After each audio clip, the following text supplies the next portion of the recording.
I don't even really want to tell you because then people will know my weakness. Ah, I didn't think anything outside of WWE even existed. I wanted that to be my last match. wow. And I was going to leave the blueprint for what I believe, and I think a lot of others would believe, what to do in the lead up to a match. I was hoping that others after that would follow suit, but some do, some don't. My mindset was I'm gonna go in there and show everybody what it is I do. Let them be reminded what I can do. I think I can entertain a crowd just about better than anybody else, and that was my goal. Someday when I'm not here, I'd like to see it live on through AJ and others. Do you have a favorite event you've had so far in RWA? RWA Goes Broadway overall, it'd be nice to be remembered at all. You worry that people are going to be like, oh, it's the promoter's kid. This is Best for Business with your host, Coach C, Chris Sanders. All right, everybody, welcome back to Best for Business. And I told you it was going to happen. My best friend, T Phoenix. T, welcome. It took you long enough, Chris. What the hell? Come on. I told you we were going to do this, but I told you we were going to do it at a certain date because this Saturday we have an absolute stacked card. We're going to talk about RWA Legacy. T, like when you think about RWA and how far it's come from the first legacy to where we are, what's going through your mind right now? It's amazing to see where we were versus where we are now, like you said. I never anticipated any of this. I started this for fun, Wow. way for us to get together and do what we love. And to see how much it's grown it's truly been a blessing. And I I really I like I said, I couldn't have never imagined it happening this way. So we're going to break down RWA and talk about that in a little bit, but let's talk about you. The first thing I want to talk about, you're not wrestling on every show, so it takes a decent amount to get T Phoenix to wrestle. So what does it take to get you to wrestle nowadays? I don't even really want to tell you because then people will know my weakness. Ah, One thing for sure, I will never say no to doing anything with AJ. Anytime I get to spend with either of my boys, specifically AJ because it's wrestling, I'm in. That's my weak spot right there. so we're going to talk about some of your, at least some of my favorite matches I've gotten to see yours, but let's talk about your most recent ones. I used to hear stories all the time about Wolverine and Danger Boy Alfredo, and I never got the hype. Like, obviously, I never got to see them wrestle or anything like that. So when we started going to shows, my dad started wearing the jacket. I thought it was like the corniest thing ever. But then, like, people started like talking about the jackets, and then you finally got to team with Wolverine and Danger Boy Alfredo. So for you, what was like your introduction to wrestling, and like what was that moment like wrestling with them too?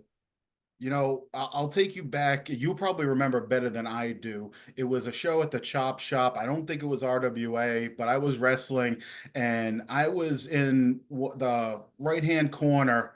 It was a tag team match. And I look over and I see you and Wolverine. I'm like, what is Wolverine doing in my building? My first introduction to independent wrestling was when the NEWA came to my elementary school, and I saw guys like Alfredo, Wolverine, Dragonfly, Studley, Steve Stallion, you name it. I didn't think anything outside of WWE even existed. So that was a whole new world to me. And in part, they are partially to blame for me wanting to start up my own wrestling Wow. company. So it's a real full circle type of situation when I get in there and I'm actually sharing the ring with those guys and having a good time. So really, it was what quite an amazing thing to be able to do.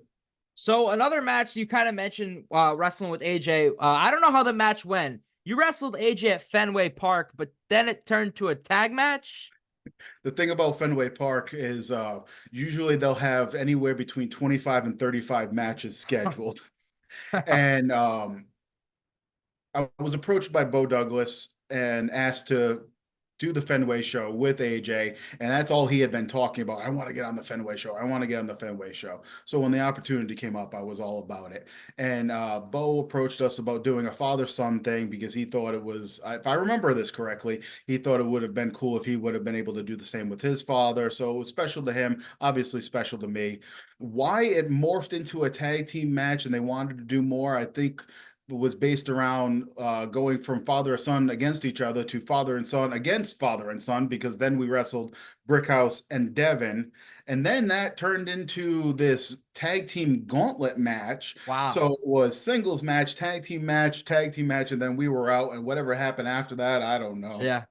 And then one of the matches, it might be my favorite match of yours, but I want to talk about the build up to it too. Wrestling Sean Leiter, I believe it was at Phoenix Rising. Yes. I forgot who I was talking about it the other day. Like Alfredo does it nowadays, but I just feel like there aren't advertising for wrestling matches the way that like they should be. So going into that match, like what was your mindset to like start the advertising and everything you did into that eventual match?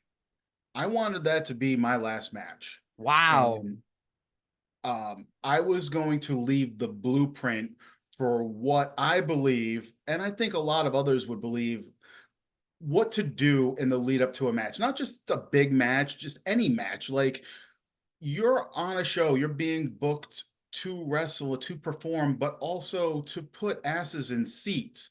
And what I was of the mindset was I was going to attract as much attention in the most creative ways possible to get asses in seats. And I feel like that is what I did. And I was hoping that others after that would follow suit, but you know, some do, some don't. And then to go with that, the last match I want to ask you about, I don't know, I thought this was like, I don't want to say the most special moment of yours, but wrestling Shay Cash at RWA Goes Broadway, but everything from the entrance to when you came in to having your son to having Allie sing the song, what was going through your mind? Did you think that was going to be your last match too? No, I mean, in a one-word answer, no, I didn't think that was going to be my last match. That was just, you know, going back to that blueprint. Like, if I'm going to do this, I'm going to do this right. And I'm going to get as many eyes on it as possible. You know, there were 222 people there. So I think I did a damn good job. Not to say I did it alone, but my mindset was I'm going to go in there and show everybody what it is I do. Let them, you know, let them be reminded what I can do. And put on a spectacle. It's not, I make no bones about it. I am not the best wrestler in New England, in the world, in my family. Um, but I think I can entertain a crowd just about better than anybody else, and that was my goal. So does T Phoenix have a favorite match? That one with Leader, that Yeah. I go back and watch that frequently, you know, that besides it being 112 degrees in that building and almost oh, almost losing my breath at times just like, I mean, it was hot, humid, hard to breathe, but truly from beginning to end, what we mapped out and what we did, I thought was a masterpiece. I think some other people might feel the same way, so that is very high on my list. I would say it's number one. And then to go with the RWA Goes Broadway, finally seeing AJ win the RWA Championship, that must have been a good feeling. It was a great feeling. You know, he worked hard for it. And, you know, it's always, you know, you worry that people are going to be like, oh, it's the promoter's kid. He But, said the same thing when I had him on. you know, a certain politician that's not named David Morales, the other one made the joke, oh, promoter's kid with the belt. So now he's dead to me. But it was satisfying, and it proved that he did deserve it when the crowd was chanting "You deserve it," and that made me feel like, without a question, it was the right way to go. So I watched that match you had with Shay Cash last night, and like you said it perfectly. That moment when he's standing there, I think you're right behind him when the crowd is chanting it. It was such a good moment. So when we think about AJP and his progression, what are your thoughts? Because I told him I think right now he's in possibly the best shape of his life. So like seeing everything he's done and seeing the transition from when he first started to where he is now, what are your thoughts on that? He is in the best shape of his life, and working in a warehouse, tossing tires around in insane heat will do that for you. Plus, you know, eating right, and I think he's still hitting the gym as well. look, from a very young age, you knew he had that intangible it factor. Whether it was his cosplaying as CM Punk or later developing into who he is now. Um, is he all the way there? No, I mean, I think his biggest hurdle is probably, and I think he told you, was getting out of his own head Hmm. and getting out of his own way. But to see what he's doing and the places he's going it's, that's just another reason why I feel as though I don't have to be in the ring. I can live through him, and it's special. It really is. And to go with the Phoenix Legacy, I feel like Columbus Theater had a lot of moments. One of the cool things I think to start off Legacy last year was having Adam perform. So Yeah, that must have been a cool thing. Obviously, I've talked to Adam. He's not like as into wrestling as AJP is, right. but to have some involvement with RWA, that was pretty cool. It was, and it's obviously they're both my kids. I don't love one more than the other. It just so happens that one has the same love of wrestling that I do. So trying to include Adam, YP, Young Phoenix, whichever you want to call him by, well, it was a special moment. And to have him in our corner at Legacy, sorry, at Broadway, it was a special moment, and I'm glad that I could have both my kids involved in that. And then another thing with you and AJ, it's sort of a bonding thing, but other people play features. And I think I told AJP, you guys are doing real good with the Renegade Ring Rentals. Now, you guys at first were doing rentals, but like now you officially like sort of made it a business. So how has that been going for you? Because you're obviously the head one taking charge, I assume. Yeah, I am. It's we stay very busy. It makes for an interesting schedule because you're out late and then sometimes up early with minimal sleep.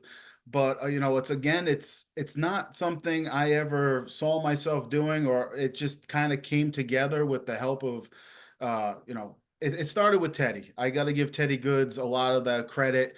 He reached out when he was going to start doing his own thing, about potentially renting the ring. I guess we did good enough of a job that when other people were asking about a ring rental, he would bring us up all the time. And that led to, Ryan Drew that read to Beyond Wrestling and Big Time Wrestling even. And, you know, things started rolling, it's like, well, I might need a better truck. We should probably get a trailer in the future. We should probably get a better ring. So we got the ring, we got the truck, we got guardrails. Yeah. Just the other day, I bought some chairs. So now Oh we have chairs boy. to rent. Nice. Don't break them though. Don't break them. So when we talk about T Phoenix's career and all the matches that you've had, has there been like one or two people that you feel you've really learned from? Oh man, you learn something from everybody, maybe even the most unlikely of places. Um, you know, Going way, way back, there was a point in time where JT and I were super close. He was, he was staying with us, and both of us live, breathe, eat, sleep, sweat wrestling. Definitely learned a bit from him. Maybe even learned together different things. Jose has been super helpful and helped guide and answer questions at times. I can give a lot of credit to Brickhouse too. And it's not necessarily anything that they're telling you at times. It's just you sit back, you watch and observe, and you Mhm. can learn a lot too. So let's talk about it. RWA. So I feel like I was listening to Mike Montero and Leo Connors, and he said it perfectly. Everybody can act like they want to play fantasy promoter and say like, "Oh, this would be a good match. This would be a good match." When you first started RWA, how do you feel that you've managed to keep RWA to where it is, or even as it's gone out the ranks? I would say from where it first started. So how did you manage to keep RWA so successful over all these years? I can't say that it was me that should take the credit. It's really been a group of people who believe the hype, to Yep. borrow that phrase, and they they support me, I support them. We've worked together, we've grown together, and we've stuck together. um I guess we just all have that same vision of the little engine that nobody really believed in at first, and then over time we grew together, we got better. word of mouth has been huge as far as spreading the word of RWA and getting more fans and seats. And then those fans tell other fans. And then before you know it, you're sitting in a building with 400 plus people. So I mean, it's grown leaps and bounds from the days of the backyard. And again, I will say I never expected it, but boy, I'm loving it. So when you first started RWA, what was your vision? I didn't have a vision, Chris. I Wow. wanted to have fun. Yeah. I was like, like we were backyard wrestling, and the guy that was running the backyard wrestling company was your typical, I'm going to put myself over and have the belt. And it's like, he proved to be a um, less than decent human being. So it's probably best that we distance ourselves from them. But it's like, hey, we're doing this stuff for this guy, and all he's doing is putting himself over. Let's do our own thing and just have fun. And I remember like it makes no sense in the world of wrestling today, but we just passed the main title around from person to person just so everybody got a chance. And like, it was the fair thing to do. And from there, it got a little attention and grew to what we are today.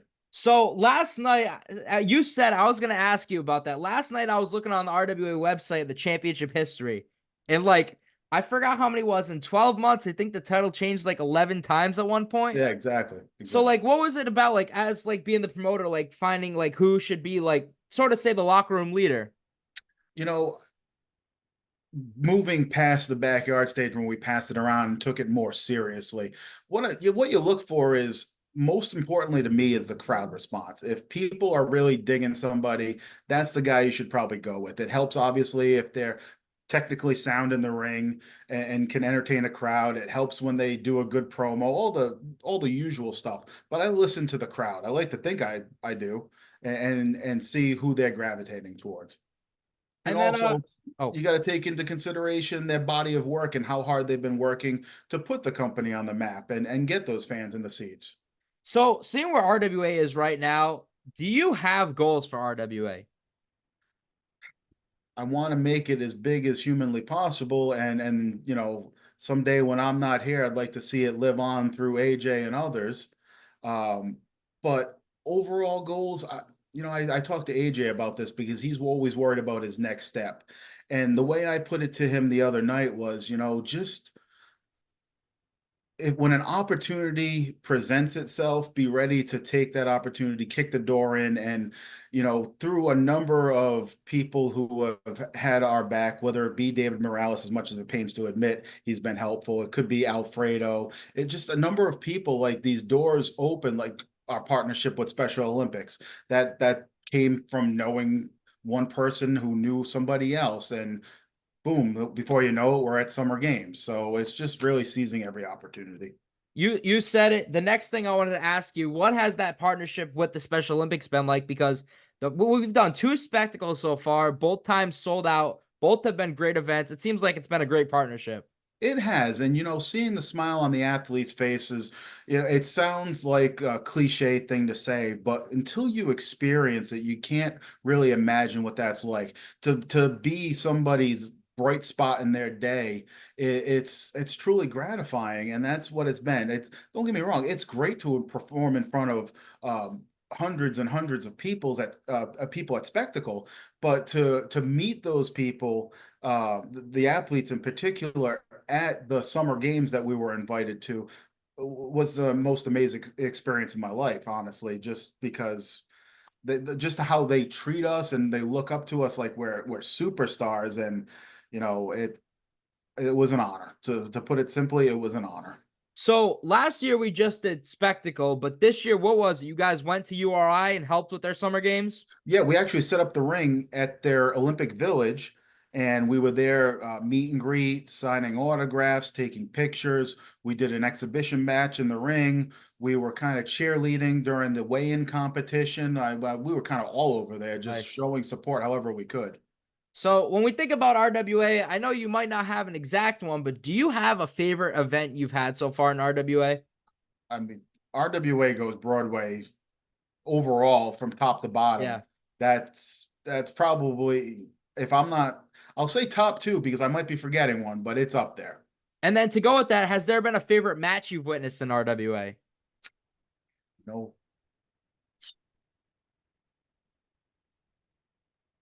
I gotta say, BMT and Ariel at last year's Legacy in the what did I label that? Doghouse? Doghouse match.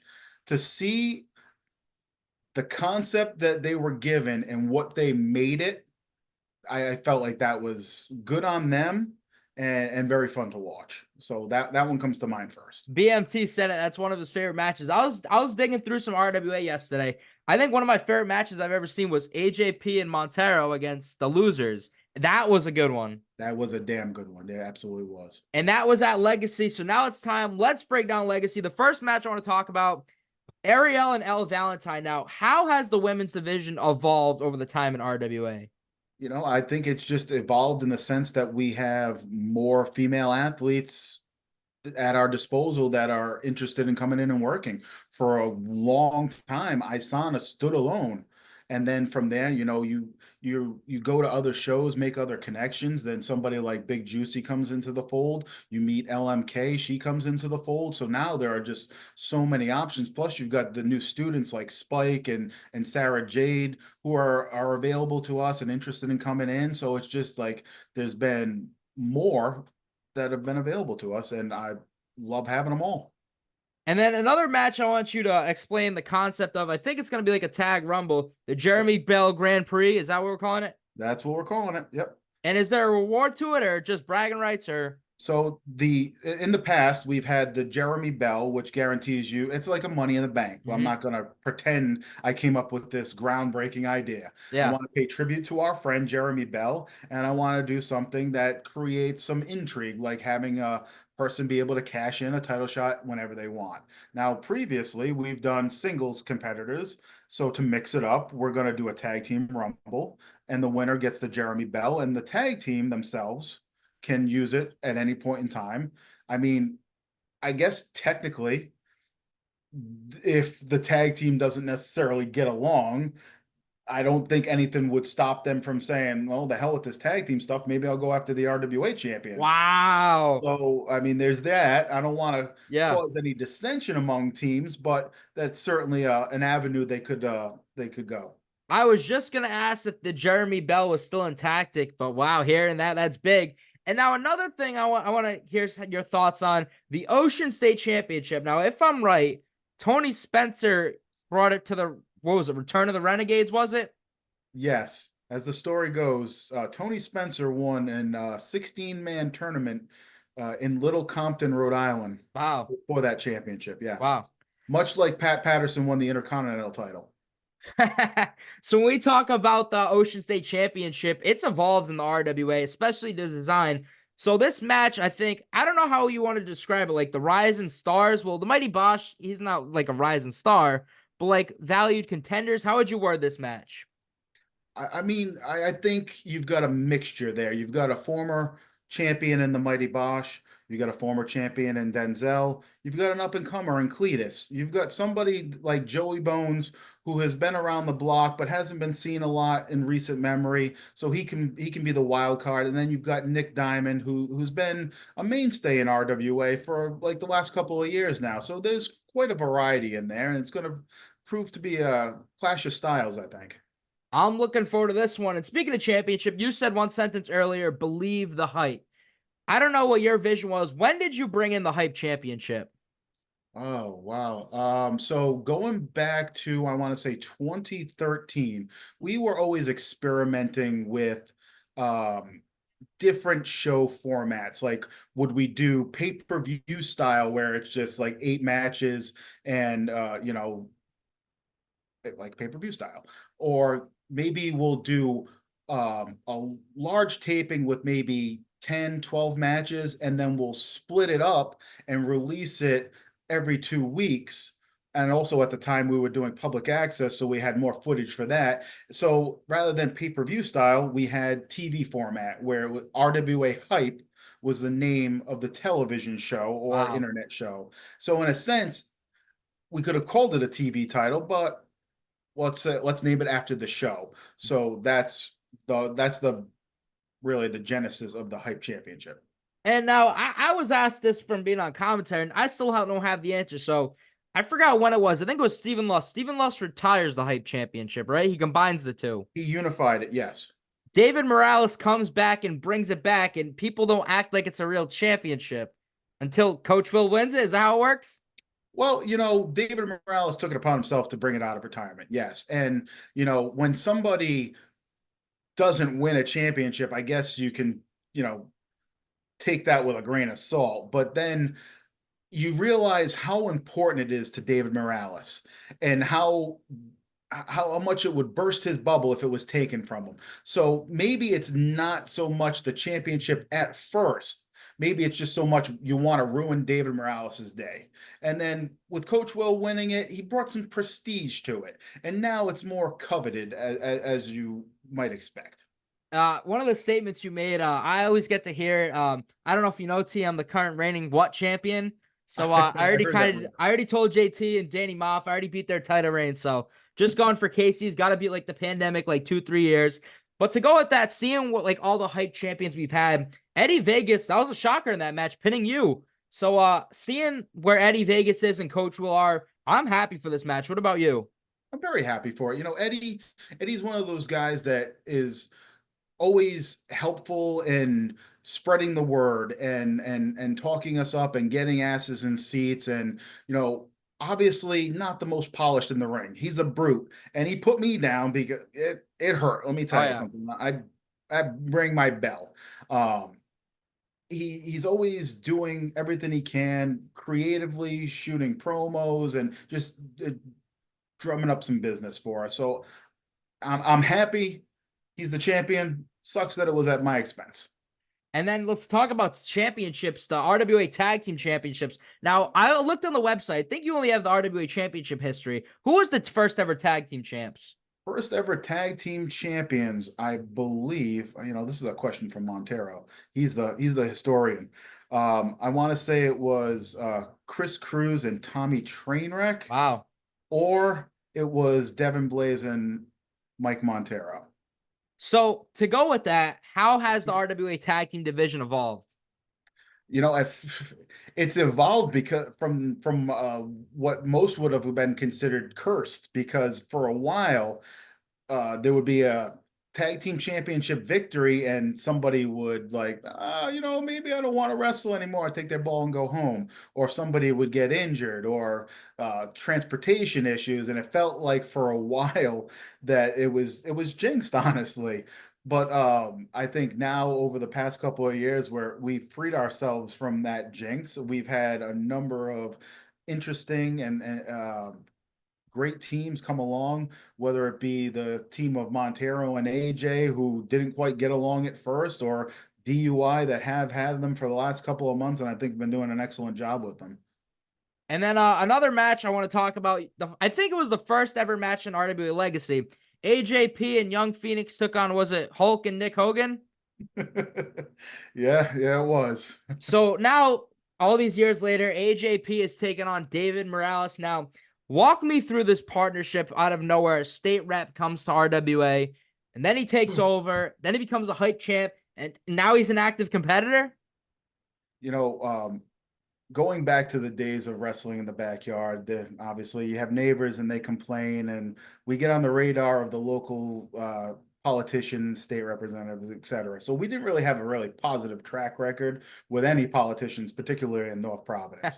So before Return of the Renegades, I got a Facebook message from one David Morales expressing interest in coming down to the show, and my red flags are like I'm seeing all these possibilities. Like, is he like trying to get involved and get the show canceled? And like, what is this? Is this on the up and up? Yeah. And I started messaging with him, and it turned out, he was a wrestling fan. He wanted to come down, show his support. I mean, Mount Pleasant is his neighborhood. That's where the show was taking place. And, for publicity or whatever, him getting involved with Kellen was a great way to make some headlines. And it really just morphed into there, where he became a regular part of the show, where we just kept finding things for him to do. And then one day he comes in, well, I'm not paying attention, has me sign this contract, and boom, he's commissioner. And it's like, should have been paying attention, but he got me when I was busy. So I was like, yeah, Wow. kid, whatever, go away. Want an autograph? Here you go. And now when we talk about it, the RWA Legacy main event, what legacy number is this? This is 17. Wow. So RWA 17, we look back for RWA first. The first ever main event was a Money in the Bank ladder match, right? Right. Featuring Mike Montero, Jason Devine, Chris Cruz, Tommy Trainwreck, and a few others. To see where we are now for RWA Legacy 17's main event of BMT and Mike Ross of the RWA Championship, what are your thoughts on like how Legacy and especially RWA in general has evolved to this moment? Well, you'd make mention of that Money in the Bank ladder match, and that was an absolute car crash. And those guys, they were young, dumb, and ready to kill themselves on a ladder. And I tried to talk them out of it, but they wanted to do what they wanted to do. But to see where we are now is, I feel like a broken record. It's just like it's truly amazing. I'm happy that we started in a backyard. We're in a gymnasium now. We're gonna have probably 200-300 people, a cage match. Just man, I don't know what to say different, Chris. Yeah. It's been a wild ride, and I'm just hanging on tight. And one of the guys I mentioned, I want to talk about his match last because I feel like he's had such a big impact in RWA. Mike Montero. Now, I was watching back the RWA Goes Broadway press conference. He ended the press conference, but like he's in a 4-on-4 match, DCMC against the Vault. But like, what has his pet factor in RWA been like? Because like you said, he main evented the first ever one. He's been a part of, I want to say, everyone since, or almost everyone since. If not, I think he's probably missed two. I was trying to do the math. It's difficult to remember. He can rattle off so many details. Like I don't even know how he does it. I don't know if he's still announced as such now, but in previous matches, he's announced as the one true constant. That phrase, that name fits him to a T because he's been there since day one, and he has been the most consistent performer from beginning to end. Like, some people, they get complacent, they fall off a bit. That happens sometimes. Not Mike Montero. Like, he has been a beast from day one, constantly pushing himself, constantly watching film and getting better. And I mean, that's the kind of guy you want on your team. That's awesome. And T, I want to thank you for doing this so much, but I like to end every interview the same way. Now, T Phoenix already said once that he was going to retire against Sean Leiter, and that hasn't happened. But the day that T Phoenix officially decides it's time to retire and hang up the boots, what do you want your legacy to be remembered for? And additionally, what do you want RWA's legacy to be remembered for? I think it's easier to say what I want RWA to be remembered for. I've been trying to think long and hard about what I want my legacy to be. And honestly, I hate to quote Bret Hart, but I just want to be remembered. It'd be nice to be remembered at all.